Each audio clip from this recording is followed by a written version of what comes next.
Mis amados, cuando hablamos del Evangelio hay dos hechos que son trascendentales: la muerte y la resurrección del Señor Jesús.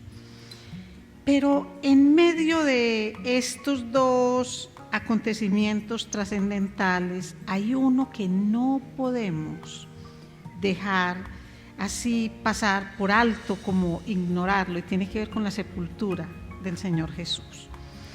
Y Marcos capítulo 15, del versículo 42 al 46. Marcos 15, del 42 al 46, dice así la palabra del Señor. Cuando llegó la noche, porque era la preparación, es decir, la víspera del día de reposo, José de Arimatea, miembro noble del concilio, que también esperaba el reino de Dios, vino y entró osadamente a Pilato y pidió el cuerpo de Jesús. Pilato se sorprendió de que ya hubiese muerto y, haciendo venir al centurión, le preguntó si ya estaba muerto. E informado por el centurión, dio el cuerpo a José, el cual compró una sábana y, quitándolo, lo envolvió en la sábana y lo puso en el sepulcro que estaba cavado en una peña, e hizo rodar una piedra a la entrada del sepulcro. Y María Magdalena y María, madre de José, miraban dónde lo ponían. Mi Señor, entregamos a ti este tiempo y esta bendita y maravillosa palabra. Señor, gracias por todo lo que tiene que ver, Señor, con la redención. Crucifixión, muerte, sepultura y resurrección de Cristo.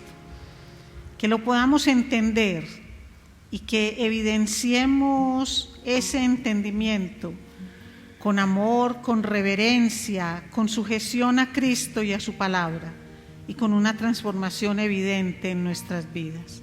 Te lo pedimos, Padre, en el nombre poderoso de Cristo Jesús. Amén.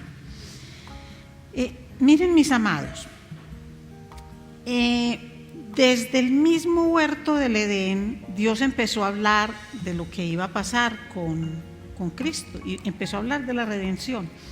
A medida que fueron pasando los años, las Escrituras nos muestran cómo se iba dando toda la profecía acerca de Cristo, su nacimiento, muchos detalles acerca del sitio donde iban a nacer. Todo esto fue dicho, pero de forma muy especial cómo iba a ser en el momento del sacrificio, cuando los principales sacerdotes lo iban a humillar, cuando lo iban a ultrajar, cuando iba a recibir castigos, cuando iba a ir calladito como un cordero al matadero. Todo esto lo hablaban. Y lo que mostraba Dios con esto es que Jesús no fue un plan B en el plan de salvación, como que este no funcionó, entonces voy a hacer esto, sino por el contrario, que este plan de salvación para la humanidad es la muestra más grande del amor de Dios. Y todo esto fue por consenso con la Trinidad. Es tan trascendente el hecho de la sepultura de Jesús, que aún en el credo apostólico, en el credo cristiano, quedó consignado esto, y dice así: creo en Dios Padre Todopoderoso, Creador del cielo y la tierra. Creo en Jesucristo, su unigénito Hijo, nuestro Señor, quien fue concebido por el Espíritu Santo, nacido de la Virgen María, sufrió bajo Poncio Pilato, fue crucificado, muerto y sepultado. Descendió al infierno, al tercer día resucitó entre los muertos, ascendió al cielo y está sentado a la diestra de Dios Padre Todopoderoso. Desde allí vendrá a juzgar a los vivos y a los muertos. Creo en el Espíritu Santo, la Santa Iglesia Universal, la comunión de los santos, el perdón de los pecados, la resurrección del cuerpo y la vida eterna. Amén. Entonces habla de la crucifixión, muerte y sepultura. Y en todos los hechos que tienen que ver con Jesús, absolutamente en todos, nosotros vemos lo que es la soberanía de Dios. Y hoy vamos a ver la soberanía de Dios en la sepultura de Jesús. Cómo la sepultura no fue algo ahí que se dejó simplemente a lo que pudiera pasar. Y debemos tener en cuenta lo siguiente, mis amados. Es viernes 3 de la tarde y todo detalle que se da es supremamente importante. Y el Señor Jesús acaba de entregar su espíritu al Creador. Pero hay un hecho que no podemos dejar de lado, y es que los judíos piadosos estaban preparando el día de descanso. Y el día de descanso comenzaba a las 6 de la tarde, lo que era el día de reposo. Y es justo en ese momentico tan apretado, en esas 3 horitas, que el Señor muestra, Dios muestra su soberanía en todos los hechos que tienen que ver con la sepultura de Jesús. Para que entendamos esto con más claridad, es necesario que veamos cómo eran las costumbres romanas con un crucificado. A un crucificado, los romanos acostumbraban dejarlo expuesto en la cruz. ¿Para qué lo dejaban ahí? Para que los buitres empezaran a comer su carne, para que la misma descomposición del cuerpo generara unas deformaciones y un olor que le servían como disuasivo a aquellos que pasaban por ahí, porque quienes pasaban por ahí decían: no, yo me voy a cuidar de una insurrección, yo me voy a cuidar de asesinar a alguien o de cometer el pecado que éste cometió. Recuerden que en la parte de arriba de la cruz le decían cuál era el pecado por el cual estaba ahí. Bueno, pecado, el problema pues, en qué aspecto había violado la ley, sobre todo la ley romana. Cuando ya ese cuerpo estaba descompuesto, en gran parte lo que hacían era tirarlo a una fosa común. Eso era lo que hacían. Y tirado en una fosa común, por supuesto, pues no se distinguía ya al final un cuerpo del otro. Y esos despojos humanos eran tratados como basura. Así era como ellos lo hacían.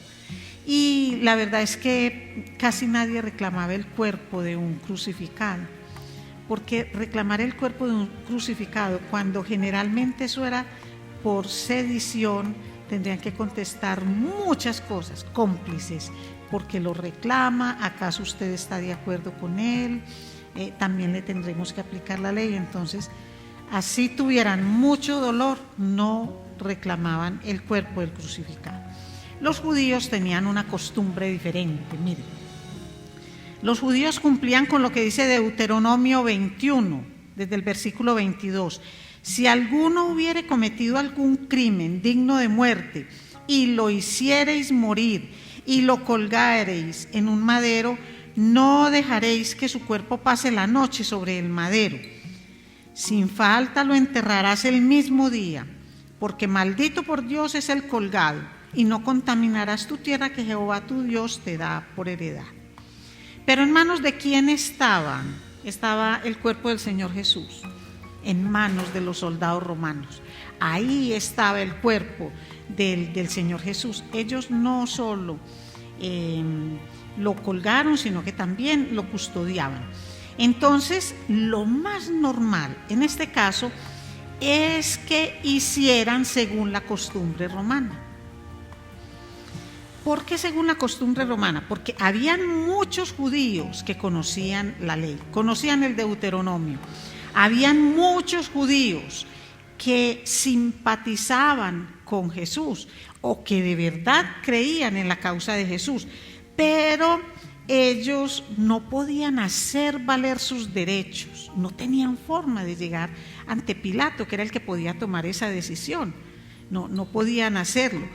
¿Dónde estaban los discípulos del Señor? ¿Dónde estaban los apóstoles? Habían huido, ya todos habían huido. Otros que podían hacerlo eran los sacerdotes, el Sanedrín, el mismo Sanedrín que lo crucificó, era el mismo que podía pedir que entregaran el cuerpo, pero por supuesto que no lo iban a hacer ellos, no como representantes del Sanedrín. También dice el Evangelio que habían unas mujeres que observaban, mujeres dispuestas, mujeres que estaban ahí pendientes, pero que no tenían, en este caso, ni voz ni voto, ni plata, porque también esto es un asunto de dinero y es un asunto de influencias. Pero Dios, recordemos, pero Dios tiene el control de todos y es Dios quien va a proveer para el Salvador de la humanidad el funeral digno de un rey. ¿El rey qué era? El rey que efectivamente es. Entonces, vamos a mirar cómo empieza esa soberanía de Dios a manifestarse en la sepultura de Jesús. Y lo primero es la forma como es recuperado el cuerpo de Jesús. Y para esto utiliza a un hombre llamado José de Arimatea. Y lo utilizó para que hiciera esa gestión ante Pilato, porque era Pilato a quien le pertenecía el cuerpo. Es decir, estaba en poder de los romanos. José de Arimatea dice la palabra que era un hombre rico, un miembro del Sanedrín, miembro noble del concilio judío. Pero dice la Escritura, para esto, mis amados, es necesario que veamos no solo el Evangelio de Marcos, sino que veamos también Mateo, Lucas y Juan. No se contradicen, sino que enriquecen con detalles cada uno de estos aspectos que son tan importantes. Entonces dice la Escritura que José de Arimatea era un hombre que esperaba el reino de Dios, es decir, que él creía en las palabras de Jesús. Dice también la palabra que era un discípulo secreto de Jesús, eso lo dice Juan 19. José de Arimatea era discípulo de Jesús, pero secretamente por miedo a los judíos. Mis amados, ¿cuántos cristianos hay secretos? ¿No han visto que parece como una logia de anónimos secretos por miedo a mucha gente? ¿A qué dirán? Y el miedo no es sino a que digan, es un fanático. De más que nos pasa. Realmente ¿qué nos pasa? Pero somos unos tontos, cobardes. ¿Qué más somos? Pusilánimes y nos perdemos el privilegio de declararnos seguidores de Cristo. Este hombre era discípulo de Jesús, pero secretamente por el miedo que tenía a los judíos. Pero Dios, recordemos siempre, muestra su soberanía sobre este cobarde y lo vuelve un valiente, hasta el punto en que dice que él fue directamente con toda la fuerza, con todo el ímpetu ante Pilato. Es decir, ¿dónde quedó la cobardía? Como si hubiera desaparecido la cobardía en ese momento con la vida de Jesús. Y mostró el valor que no tuvo cuando Jesús estaba vivo, lo mostró cuando Jesús en la cruz entregó su espíritu. Y este hombre entró osadamente a la presencia de Pilato. ¿Por qué lo hizo? Porque hizo uso de la influencia que él tenía. Él no solamente era un hombre rico, sino que era un hombre influyente. 2 llaves de oro que abren casi cualquier puerta, como abrieron el despacho de Pilato. Igualito lo abren hoy. Y miren, ustedes se imaginan la sorpresa de Pilato. Él esperaría que llegara otra persona pidiéndole una audiencia, pero este hombre entra de una vez. Recordemos, el Señor Jesús entregó su espíritu 3 de la tarde. Todo esto que vamos a detallar tenía que darse antes de las 6 de la tarde, porque a las 6 de la tarde empezaba el día de reposo. Y ya los judíos practicantes tenían que estar en sus casitas. Ya no podían estar por ahí caminando ni haciendo gestiones políticas ni nada de eso. Entonces, Pilato se debe haber sorprendido por esa visita tan inusual y lo recibe.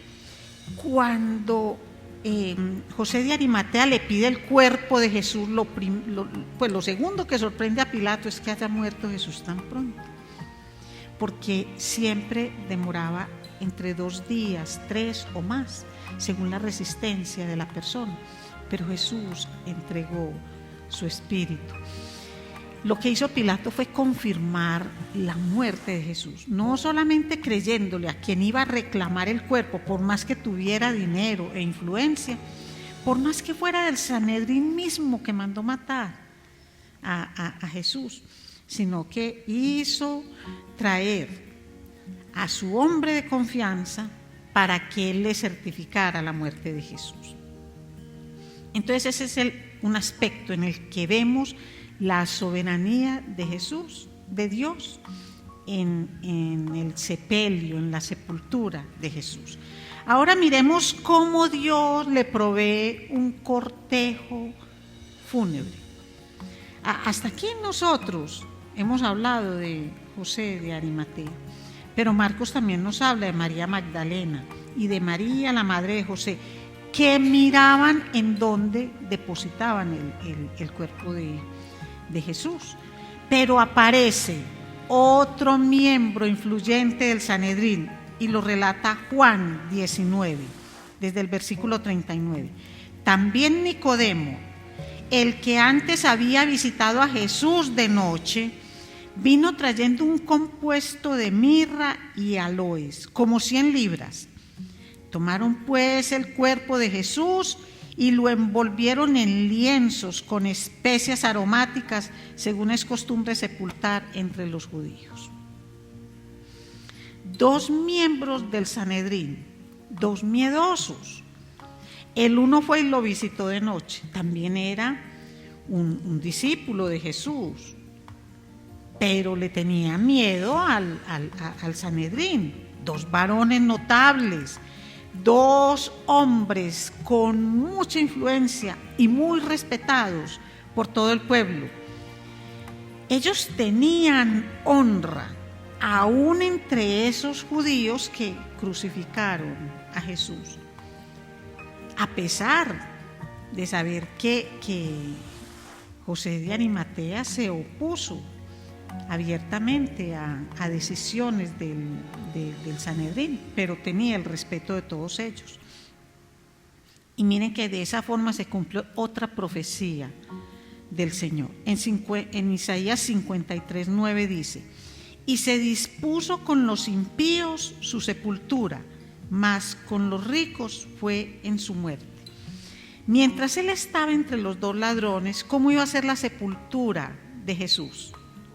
En una fosa común con los impíos.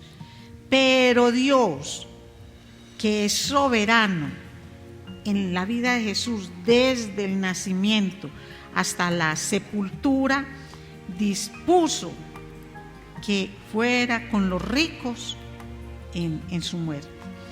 Es decir, ahorita lo que vemos es que Cristo pagó un precio que nosotros no alcanzamos a dimensionar. Un poquito nos asomamos al precio que pagó Jesús cuando lo vemos orando en Getsemaní, cuando alcanza inclusive a sudar gotas de sangre. Y a veces la gente erróneamente piensa que él estaba huyéndole al dolor en la cruz, y vimos que él no fue el único crucificado. Si él hubiera sido el único crucificado en el mundo, diríamos que fue el dolor supremo, físico, más grande que haya sufrido una persona. Pero nosotros sabemos que no era eso.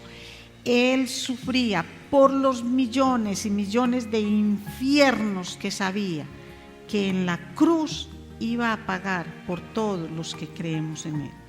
Esos infiernos que cada uno de nosotros merecía y que Él pagó por ellos. Entonces, ahí vemos cómo Dios le provee a Jesús ese cortejo para que en su sepelio estén realmente aquellas personas que le pueden dar la honra.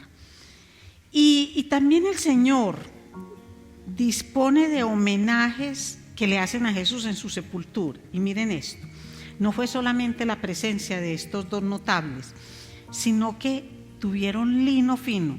En Marcos dice que una sábana, pero cuando se mira realmente lo que se necesitaba para envolver el cuerpo de una persona, no era una sabanita de 1 metro, no, sino que eran metros, una pieza grande de lino blanco fino.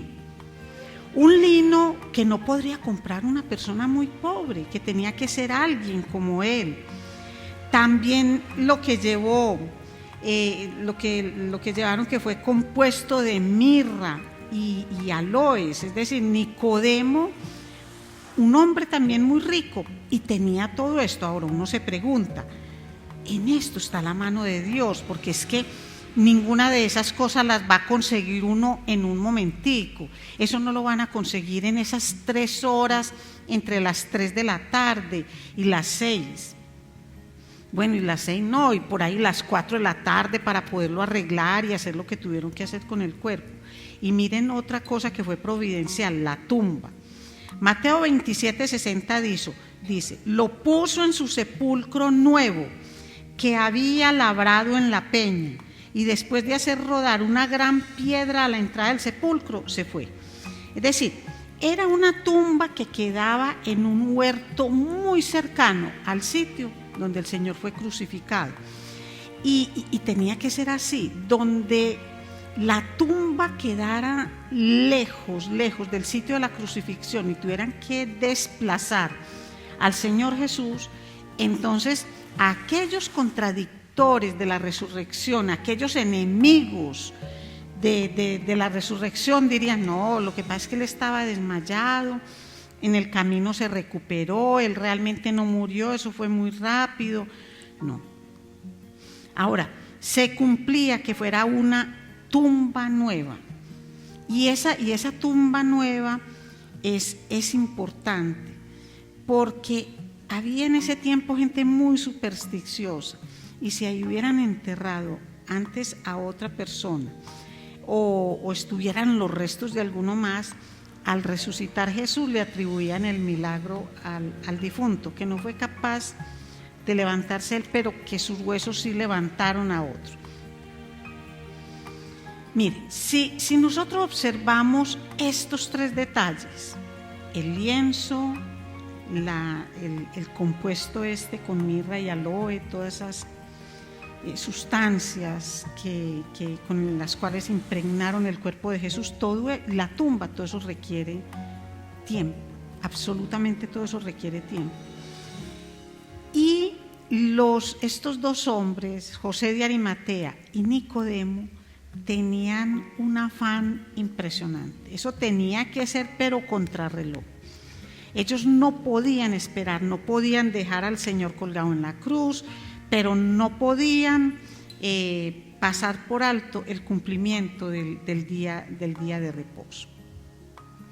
Lo mismo las mujeres, todos se tenían que retirar, e hicieron esto del sepelio de Jesús de una forma muy hermosa, pero fue una forma incompleta, porque no alcanzaron a embalsamar el cuerpo. Dejaron todo listo para que luego las mujeres hicieran el resto del trabajo, que ellas madrugaron el domingo a primera hora, pero ya sabemos que encontraron la tumba vacía. Ahora nos preguntamos, ¿por qué es necesario que sepamos los detalles de la sepultura? ¿Por qué no simplemente decir que fue crucificado y sepultado y resucitó al tercer día? ¿Por qué es necesario saber los detalles de la sepultura? Primero, no se entierra a una persona viva. Se entierra a una persona que está muerta. Y para esa muerte fue confirmada por estos notables, por las personas que estaban ahí. Pero se podría decir, es que ellos eran seguidores de Cristo. Entonces ellos fácilmente pudieron dar una versión amañada.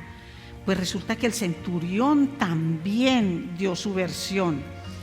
Los hombres que verificaban que estos crucificados murieran y que quebraron las rodillas de los dos ladrones que estaban al lado, ¿por qué no tocaron el cuerpo de Jesús?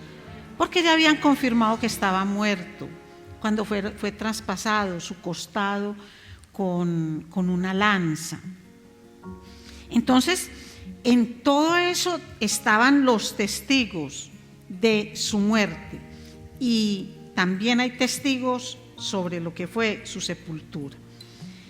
El relato de estos dos hombres que participaron en el entierro es fundamental porque ellos pertenecían al Sanedrín, justo al grupo de los que hicieron que crucificaran o motivaron a la gente para que pidieran la crucifixión de Jesús, y ellos son esos testigos de primera mano de lo que tiene que ver con el entierro de Jesús, un Jesús que en ese momento estaba muerto. El sepulcro es muy importante porque en el sepulcro libra Jesús la batalla contra la muerte. En la cruz entrega su vida, pero libra la batalla, la libra es en el sepulcro. Y miren, detalles de la sepultura que fueron proporcionados por los mismos que causaron su muerte, y que esto es fundamental. Tiene que ver con la sepultura, pero es fundamental cuando hablemos de la resurrección, y tiene que ver con los sacerdotes cuando le pidieron a Pilato que hiciera algo especial. Está en Mateo capítulo 27, desde el versículo 62. Al día siguiente, que es después de la preparación, se reunieron los principales sacerdotes y los fariseos ante Pilato, diciendo: Señor, nos acordamos que aquel engañador dijo: viviendo aún, después de 3 días resucitaré. Manda pues que se asegure el sepulcro hasta el tercer día, no sea que vengan sus discípulos de noche y lo hurten y digan al pueblo: resucitó de entre los muertos, y será el postrer error peor que el primero. Y Pilato les dijo: ahí tenéis una guardia, id, aseguradlo como sabéis. Entonces ellos fueron y aseguraron el sepulcro, sellando la piedra y poniendo la guardia. Entonces, miren esta parte. Los principales sacerdotes y fariseos, ¿qué recordaron en ese momento? Que él iba a resucitar, y aún después de muerto lo ultrajaron llamándolo engañador. Pero tenían miedo. ¿Y tenían miedo de qué? Miedo que sus seguidores hicieran algo, que alguien se confabulara para que todo esto pareciera que era verdad, que había resucitado.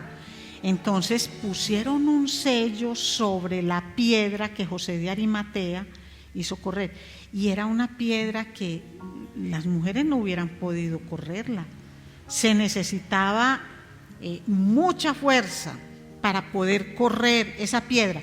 Pues no contentos con el peso de la piedra, le pusieron un sello para ellos verificar que no fuera movida la piedra, y pusieron guardianes que velaran de día y de noche hasta que pasaran los 3 días que el engañador había fijado como plazo para resucitar. Pero miren esto, mis amados.